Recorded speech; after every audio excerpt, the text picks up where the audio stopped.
Today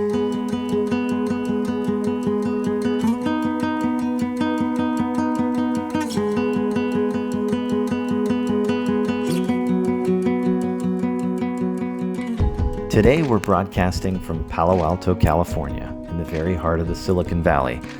Palo Alto has been the birthplace of some of the world's leading technology and life science companies, making Palo Alto the startup capital of the world. Hi there, I'm Louis Lehot, the founder of L2 Counsel, and welcome to another edition of Ask a Silicon Valley Lawyer. Today I want to talk about how to pick an investment banker. You've been planning for this moment a long time. And in your board meeting or in the marketplace, you believe now is the time to sell your company. Do you need an investment banker? Have you received an inbound and somebody's been knocking on your door and giving you your dream price? Perhaps you do, perhaps you don't. If you do, following are some tips on how to make the very best selection of an investment banker that's right for you. Like any market, the investment banker market is heavily stratified according to bankers that really know your space, your industry vertical, and who know how to do deals in the range of values that you're going to be looking at for your company.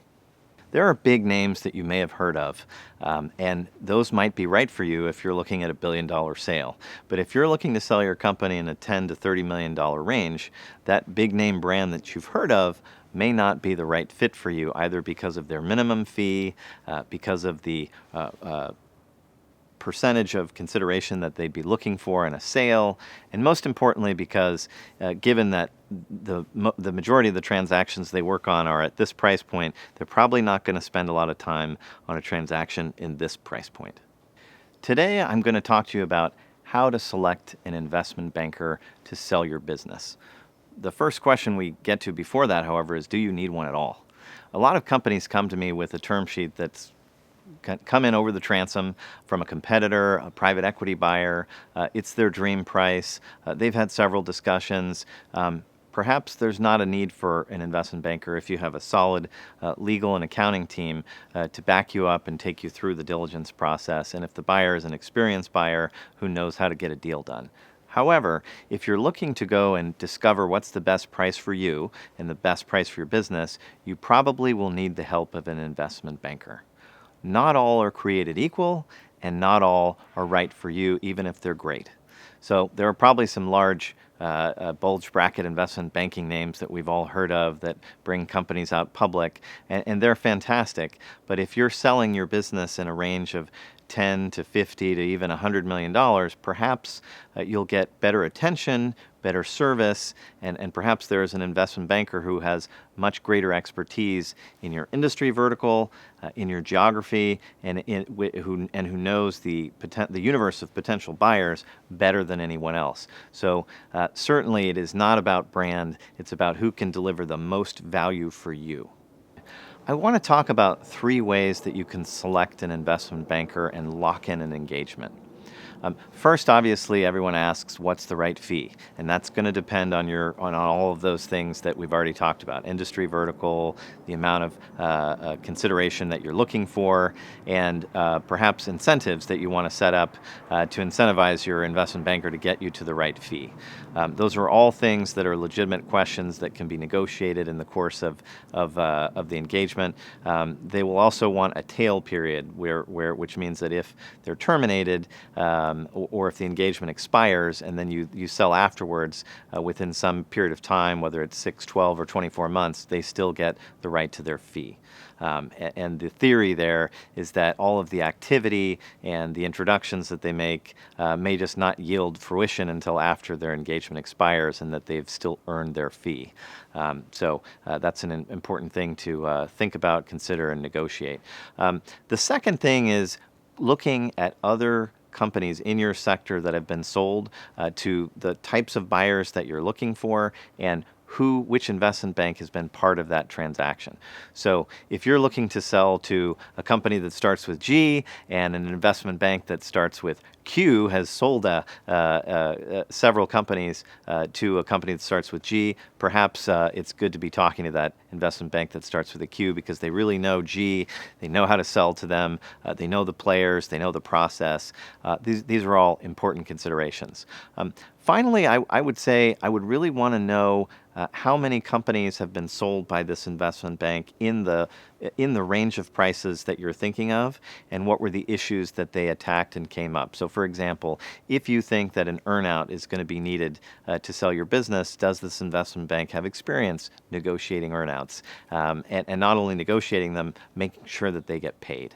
Sticking with you all the way through the timeline of your transaction, which oftentimes doesn't end at closing. It ends 3 years later when your last earnout gets paid. A word about relationships. An investment banker may have relationships with venture capitalists on your board, potential buyers, private equity players. Some people are suspicious of these relationships. I think you should welcome them. A good investment banker is going to have good relationships across the ecosystem of players in the market, and all of that will be brought to your benefit. Remember, the investment banker only gets paid if you get a transaction. Now, maybe there's a retainer of some kind, depending on the size of your deal. So I don't mean that there's zero consideration, but the real carrot for an investment banker is a transaction getting signed and closed. And so that the fact that they have relationships with your venture capitalists is not something that you should be afraid of. In fact, you should welcome it because that means they probably have some trust with your venture capitalists. And when they come to your board and say this is the best price, you have a better chance of getting to yes. One thing that I spend a lot of time on when I look at engagement letters for investment bankers are the scope of services that they're going to provide.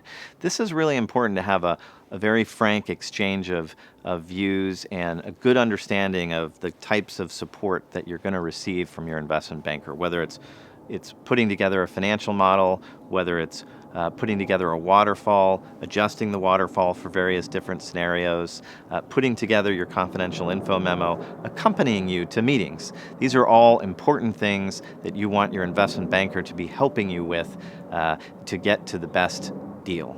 Once you get to a term sheet, many investment bankers will punch out and just call the lawyer once a week and ask, when is the deal getting signed and closed? Well, that's probably not the right investment banker for you.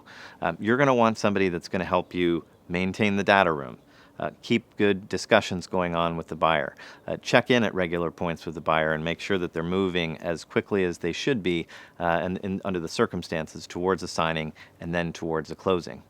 How else can they be helping you? Can they be helping you with the waterfall? Can they be helping you with funds flow? These are all things that good investment bankers do to make sure transactions happen smoothly and get to closing.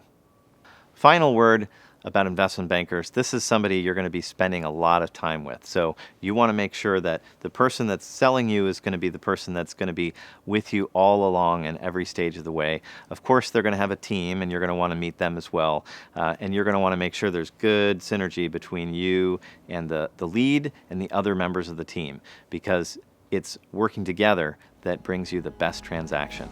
Thanks for joining another episode of Ask a Silicon Valley Lawyer. If you have any questions about how to engage an investment banker, don't hesitate to reach out. I'm Louis Lehot, and you can always find me on my website at L2Counsel.com. Thanks for joining.